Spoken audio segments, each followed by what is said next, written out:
জাহান্নামের আগুনে নাফরমান তোর গাল একবার ডান দিক চাপ দিয়ে জ্বালানো হবে, আবার উল্টা দিক বাম দিক গাল চাপ দিয়া কই মাছ তেলাপিয়া মাছ গরম তেলে যেভাবে ভাজে চাপ দিয়া দিয়া এইভাবে তোর গাল দুইটা জ্বালানো হবে, একদম বিভৎস কালো হয়ে যাবে চেহারা। আর জাহান্নামী বলবে বারবার, আল্লাহ আমাকে একটু বাঁচান, একটু বাঁচান, আমাকে একটু দুনিয়া ফেরত যেতে দেন। তখন আল্লাহ বলবে, আলাম তাকুন আয়াতি তুতলা আলাইকুম ফাকুনতুম বিহা তুকাদ্দিবুন।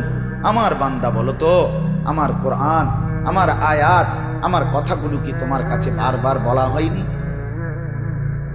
ফাকুনতুম বিহা তুকাদ্দিবুন, তুমি তো বারবার সেগুলোকে মিথ্যা মনে করেছ। আজকে প্রথম আমি নামাজ 5 ওয়াক্ত, এটা তো প্রথম 2023 সালে 26শে ডিসেম্বর আমি তো প্রথম কইছি, ঠিক না? আপনাদের কাছে কথা বলে না কেন? আপনারা এখানে এমন একজন ভাগ্যবান হাত উঠান, ইন্নালিল্লাহি ওয়া হুজুর আমনেরও যদি আজ না আইন তো কি অবস্থা হইতো। এই কথাটা তো আর শুনলাম না হইলে, যে নামাজ 5 ওয়াক্ত এত বড় আশ্চর্য কথা, আপনার মতো হুজুর আনো না শুনছি। কত হুজুর আইলো গেল, কেউ তো গেল না, এরকম কথাটা এমন। তাইলে লক্ষবার হাজারবার আপনাদের কানে পৌঁছেছে, পৌঁছেছে কিনা? আপনার মসজিদের ইমাম, আপনার মসজিদের খতিব, আপনার মহল্লার আলেমে দ্বীন যেইভাবে আল্লাহ তাআলা বলে, বান্দা ওয়াজাআকুমুন নাযীর, আমি আমার পক্ষ থেকে ভয় প্রদর্শনকারী প্রেরিত বান্দা। আগে পাঠিয়েছি নবী রাসূল, এখন পাঠাচ্ছি ওলামায়ে কেরাম। আমি কিন্তু যথাযথ ব্যবস্থাপনা করেছি, প্রত্যেকের কানে আল্লাহর কথা, আখিরাতের কথা, জান্নাত জাহান্নামের কথা আমি পৌঁছাইছি। যার কানে পৌঁছে নাই তারা আমি আযাব দেব না, যে জানে না সে আমল করবে না, কিন্তু আল্লাহ বলেন আমি পৌঁছাইছি, তুমি অস্বীকার করেছ। এই তখন কোরআনে আছে, নাফরমান জাহান্নামী বলবে, রব্বানা গালাবাত আলাইনা শিকওয়াতুনা। এই কথাটা শোনো ভাই, রব্বানা গালাবাত আলাইনা শিকওয়াতুনা। এই যুবক দোস্ত শোনো, আল্লাহর কাছে তখন নাফরমান জাহান্নামী বলবে, আল্লাহ আমার কপালটা বড় মন্দ, কপাল মন্দ। গালাবাত আলাইনা শিকওয়াতুনা, এটার অর্থ এটা, আমার কপাল মন্দ, মন্দ কপাল আমার, আমি বুঝি না। এরপরে কি বলবে? আরেকটা কথা বলবে, অকুন্না কওমান দাল্লিন। এই কথাটাও শুনেন, বাবারাও শুনেন, মারাও শুনেন, যুবক ভাই তোমরাও শোনো। আমরা আল্লাহর কাছে নাফরমান জাহান্নামী বলবে, আল্লাহ একে তো আমার কপাল মন্দ, দ্বিতীয়ত আমি চলাফেরা উঠা বসা ছিলাম এক পথভ্রষ্ট অসভ্য নাফরমান এক জনগোষ্ঠী, এক সম্প্রদায়, এক বন্ধু মহল, যার সাথে চলছিলাম এগুলো খারাইয়া মুতত, এগুলো উলঙ্গ ছবি দেখতো মোবাইলে, এগুলা জুয়া খেলতো, মদ খাইতো, নারীর পিছনে ঘুরতো, ওই হারাম খাইতো। এই হারাম কর বাটপার সিটারের লগে আমি চলতাম ফিরতাম, এই কারণে ধরা খাইলাম। অকুন্না কওমান দাল্লিন। রব্বুল আলামিন, আমি পথভ্রষ্ট গোমরা এক সম্প্রদায়ের অন্তর্ভুক্ত ছিলাম, যাদের সাথে উঠছি বসছি জীবনে কোনোদিন নামাজের কথা বলে নাই, হালালের কথা বলে নাই, আখিরাতের কথা বলে নাই, ঘরেও শুনি নাই, বাইরেও শুনি নাই। বিকাল 3টা বাজে বন্ধুদের সাথে বের হয়েছি, রাত 12টা 11টায় ঘরে ফিরেছি। 7 ঘন্টা 8 ঘন্টা বন্ধুদের সাথে আড্ডা দিয়েছিলাম। সঙ্গের বন্ধুরা 24 ঘন্টার এই 8 ঘন্টা শুধুই নারী, শুধুই অশ্লীল কথা, উলঙ্গ কথা, শুধুই মোবাইলে জিনা ব্যভিচারের ছবি আর বাজে আর ফালতু অশ্রাব্য কথা ছাড়া, গালিগালাজ আর মন্দ কথা ছাড়া আর কিছুই বলে নাই।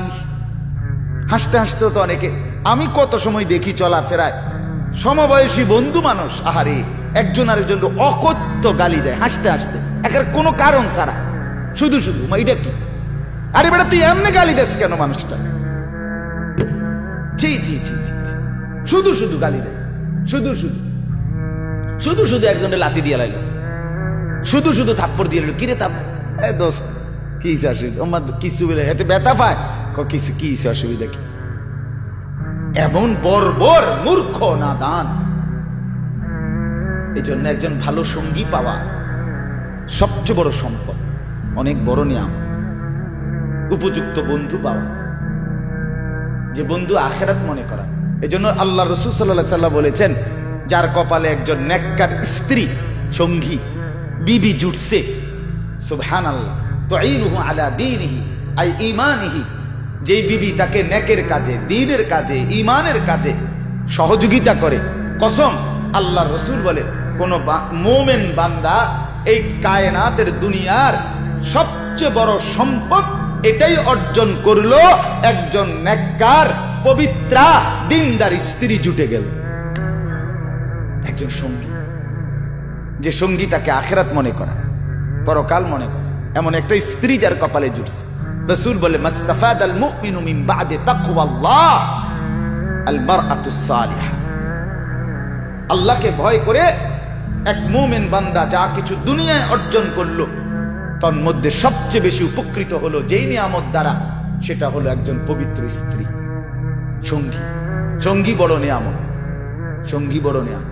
এজন্য নেক স্ত্রীও বড় নিয়ামত, অনেক বড় সৌভাগ্য, অনেক বড় কপাল যার স্ত্রী তার স্বামীকে দ্বীনের কাজে সহযোগিতা করে।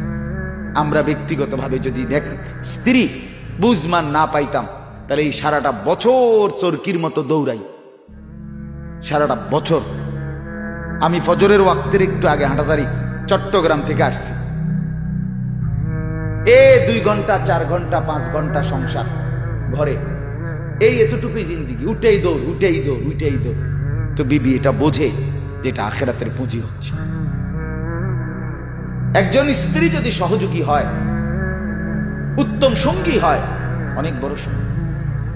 ঠিক এরকম যদি চলার পথে একজন বন্ধু, আমার ড্রাইভার, আমার গাড়ির ড্রাইভার, আলহামদুলিল্লাহ, যা 5 বছরে আমি চলার পথের যে নামাজ, আমার মনে হয়, আমার স্পষ্ট হিসাব, 5 বছরে আমি যতবার মনে করাইছি নামাজের কথা তারে, তার চাইতে কমপক্ষে 100 বার বেশি, 1000 বার বেশি সে আমারে মনে করাইছে নামাজের কথা, আমার গাড়িতে।